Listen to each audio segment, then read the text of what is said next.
Fight peak stage కు చేరింది. ఇద్దరి మధ్య హై వోల్టేజ్ డైలాగ్ వార్ నడుస్తోంది. తనను చంపేందుకు ప్రయత్నించారంటూ దువ్వాడ శ్రీనివాస్ చేసిన ఆరోపణలకు స్ట్రాంగ్ కౌంటర్ ఇచ్చారు వాణి. ఇద్దరి మధ్య జరిగిన hot and heat dialogue war ఇప్పుడు చూద్దాం. కుటుంబం సంబంధించి గత 2 ఏళ్ల నుంచి ఆధిపత్య పోరు రాజకీయ పరంగా జరుగుతుంది.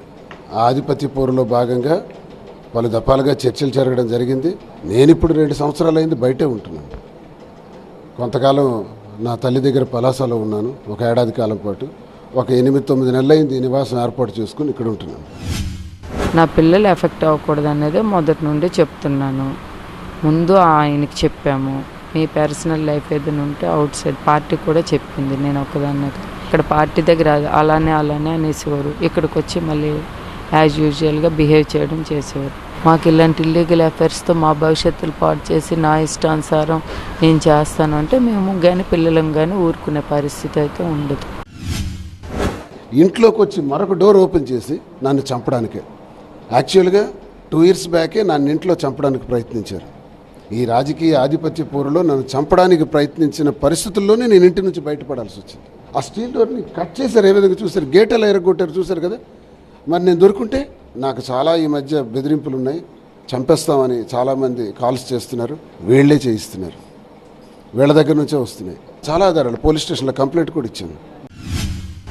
మేము కూడా చాలా టైం వెయిట్ చేసాము, తలుపులు తీయలేదు. ఆటోమేటిక్గా మా పని మా ఇల్లు కాబట్టి మేము ఆటోమేటిక్ కట్ చేసుకొని ఎంటర్ అయ్యాము.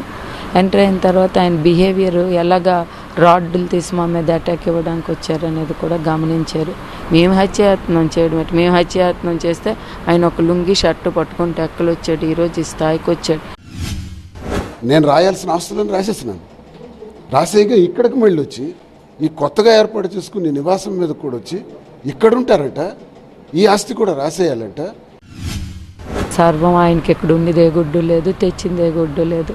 అన్ని పిల్లల పేరు నేను నీట్గా ఇది అది అన్నీ క్లియర్ చేసిన, ఇది కూడా నా ఓన్ అమౌంట్తోనే మీకు చాలా క్లియర్గా చెప్తున్నాను. ఆయనకి ఏం అసలు ఉంటే తల్లిదండ్రులు 1 ఎకరా భూమి ఇచ్చారా? ఆయనకి ఏమైనా ల్యాండ్స్ ఉన్నాయా?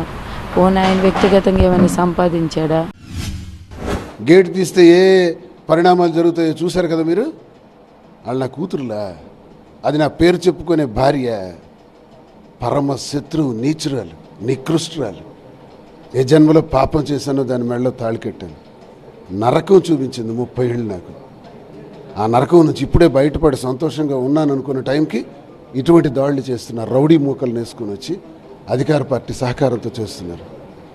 నేను చెప్తున్నాను, వీళ్ళకి సహకరిస్తున్నటువంటి అధికార పార్టీ కానీ లేకపోతే కొంతమంది తెలుగుదేశం పార్టీకి చెందినటువంటి నాయకులు కార్యకర్తలు కానీ నాకేది జరిగినా వాళ్ళే బాధ్యులు అవుతారు.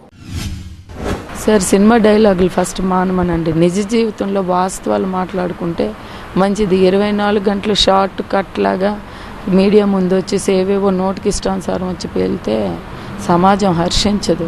ఆయన ఎప్పుడూ రూడే, మాకది తెలుసు.